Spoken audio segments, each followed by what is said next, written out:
morning. Welcome to the Morning Mint. Morning, Arielle. Good morning to you and everyone. Hi, Kim. Kimberly. Speaking of Josh, do you think he started Pride Month early? Sure think he did, because he's not here yet. Oh, John, if you're watching, request to join the live. I was I was telling everyone before we started, my biggest fear is to log onto this and none of you show up, and it's just me trying to entertain the masses. Like a one-trick pony. So sorry to be a one-trick pony. You have all the tricks. Oh, thank you so much. Well, we'll get started while John figures out how to get us get live. Sure. So we're gonna wrap around later to a Julianne Moore story once John is here. But I want to start with you on the Morning Mint today, talking about how people fled the city a year ago, right? We've talked about it 1,000 times. Hi, Whitman Teams Hamptons. We talked about how people fled the city. We talk about it every week. Hi, John. Hi, guys. Thought you were going to leave us hanging, but don't worry. I could have led the conversation and played both sides the entire time. I do it in my head every day. And so we actually started with Arielle talking about how people fled the city a year ago. And what happened is they go to these suburban and rural markets to rent because they want more space. They're stuck in their house. And then they tried to buy, right? And as we all know, we see it in the Hamptons. We're seeing it all over the country right now. There's not much to buy. Arielle and I are both real estate investors at this point, which is cool to say.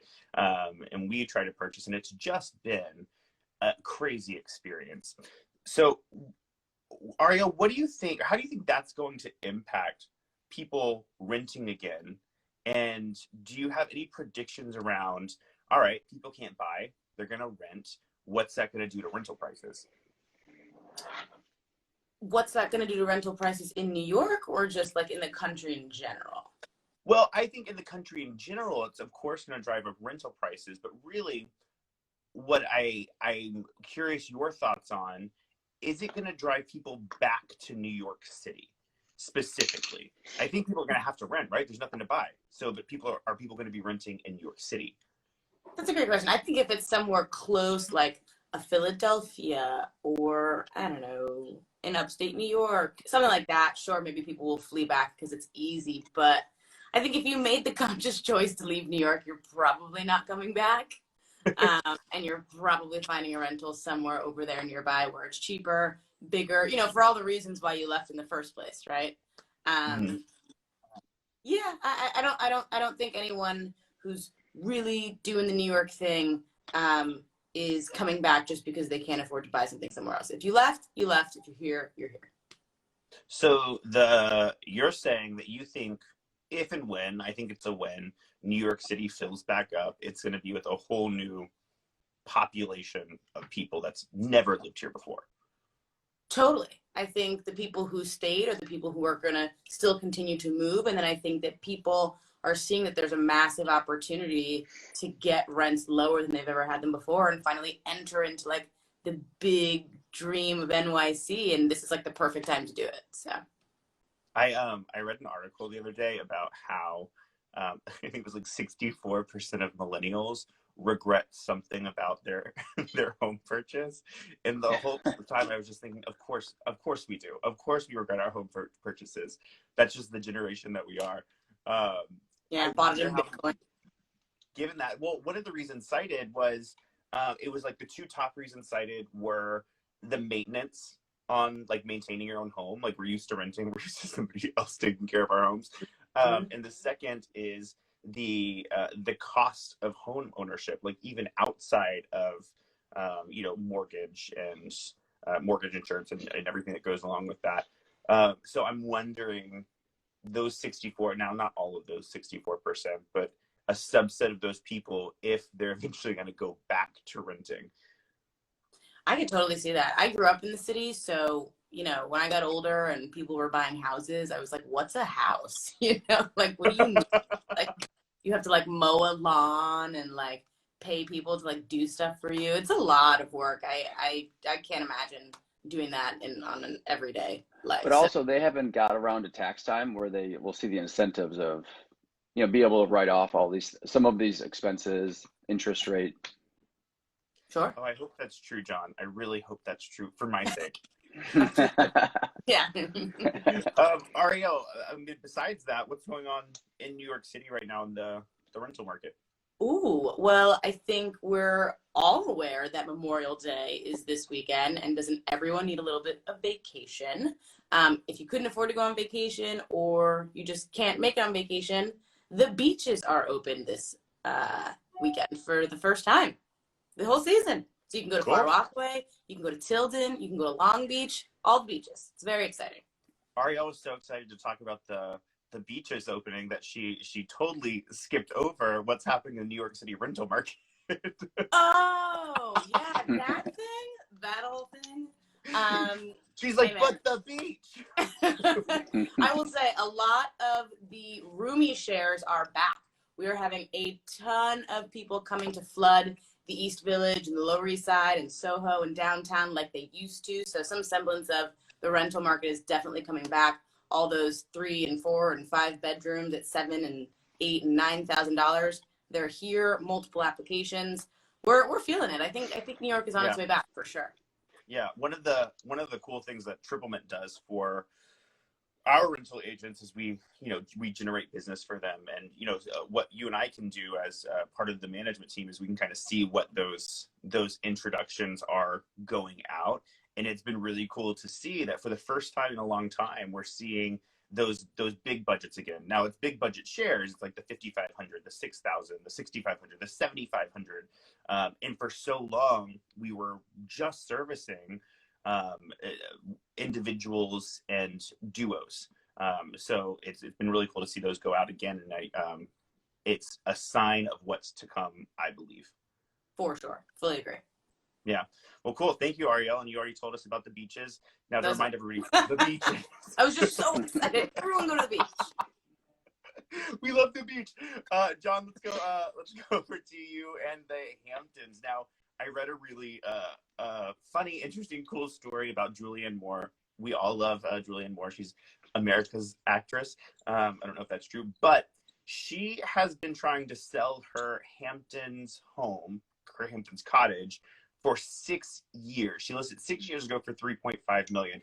And the reason she listed it, which I think is absolutely bonkers, is because she walked in and found a drunk man sleeping on her couch. I would lose my mind. I would never recover. I would think about that every day for the rest of my life. Now, I don't expect you to tell me about the drunk man sleeping on her couch. What I want to know from you is, why did that sit on the market for so long? I think the strategy that they had was they wanted to price it post-COVID prices a long time ago and let the market come to them, which I think it worked out. So 2015. But when they originally, I'm joking. I'm joking. They had post-COVID pricing, pre-COVID, but it's a very unique property. It's only 1,000 square feet. It's on water, but it's just a pond. It's not like ocean water. So I think it just needed the right buyer. It's someone that is willing to spend $3 million on 1,000 square feet. It has a great pool. It has privacy, but obviously not enough privacy because they had a drunk stranger come into the house.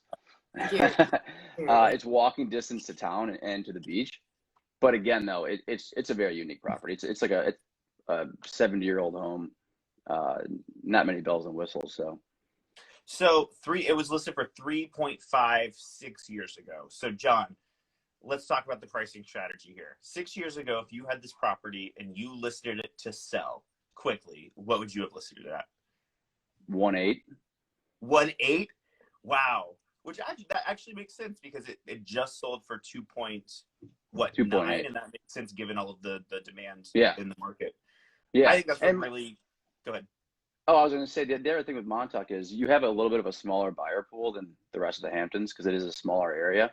Mm-hmm. And then teamed up with the fact that it's just such a unique property. I think they bought it for $1 million in like 2010, and I don't think they did much work to it. So Maybe like I think they added a pool. So just yeah, that gives it in perspective.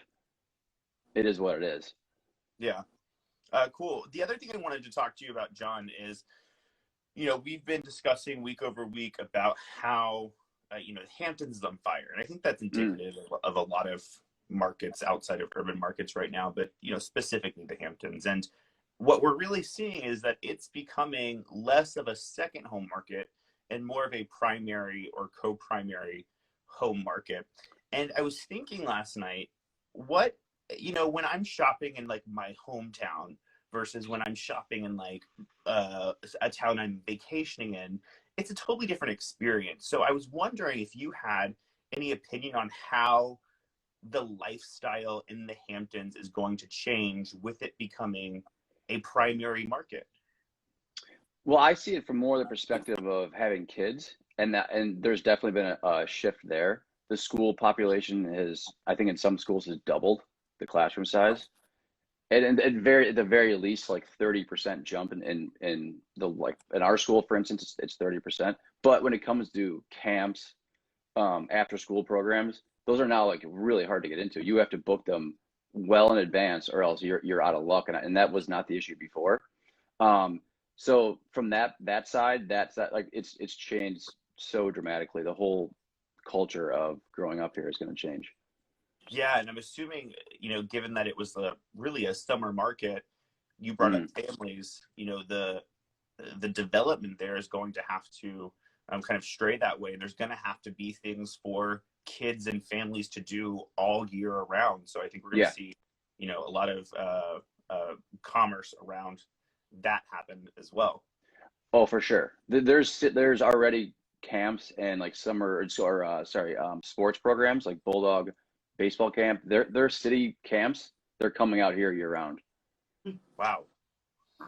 Wait, how is it a camp if you're sending your kid all year round? Isn't that just a boarding school? Sorry. Yeah. Not necessarily camp, more of sports programs. Oh, I see. Yeah. I see. Yeah. Well, cool. That's interesting. That's going to be really interesting. Even the Avenues opened up a school here. Oh, really? The World School? Yeah, they opened up 2 campuses here. Wow. Isn't that one of the most like expensive schools in America? Mm-hmm. Wow.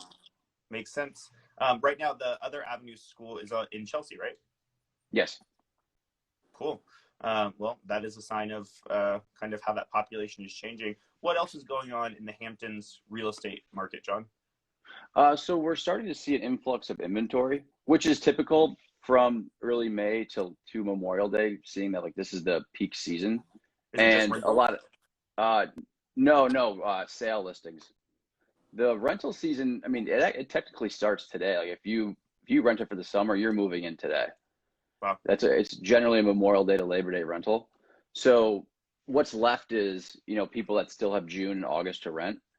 And right now, the August rentals are the slowest. And I think it's due to because sports start if you have children in grade school, high school, they start like mid-August. So you have to move back at that time. So, I mean, there's not much available anyways, but yeah, like today is the kickoff of all the move-ins. Do you guys have any cool new listings? Let me think about that. We do. We had a new Southampton rental listing but it was gone within a couple of days, and we just listed a Amagansett property for sale yesterday. Is it okay in a market like this where everything is just being snatched up so quickly? Is it easier or harder to be an agent right now? Well, it's easier to be on the sale side, and it's a lot more difficult on the buy side because you just, the clock is ticking whenever a property comes up. So you have to be more creative, such as looking for properties that were overpriced that have been lingering in the market. And, those are the ones that don't get any looks because they fall behind in the queue. And people feel like if they're overpriced, someone else is they just figure people are paying full price. So if they're not even thinking that negotiations is happening right now. I think the average sale price is landing 3% lower than the ask.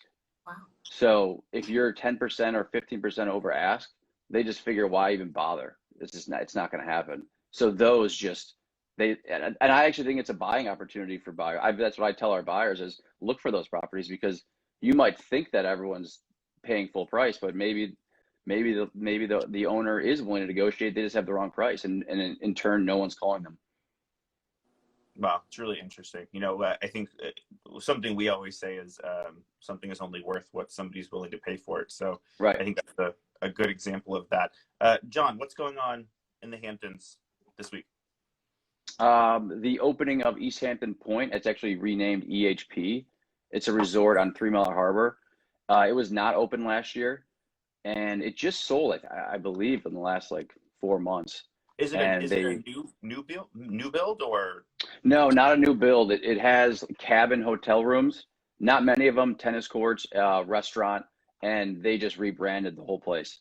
So some of the best sunsets actually over Really? 3 Mile Harbor. Yeah. And last year it sat empty, so it'll be a welcome to that neighborhood. That's really cool. We'll have to check that out. Arielle, we already know. Oh my God, we in there. The beaches. I just love them. I think that's actually something both of you could say. The beaches. I just love the beach. All right, guys, we are going to wrap this up. Thank you for joining the Morning Men, everybody. We're going to start in the month of June. Doing this at 8:30, so we get to sleep another 30 minutes, guys, which is really exciting. And we'll be on a new schedule, so everybody look out for that. Thank you guys so much for joining. 8:30 from now on. Cool. Bye, guys. Bye. Bye, guys.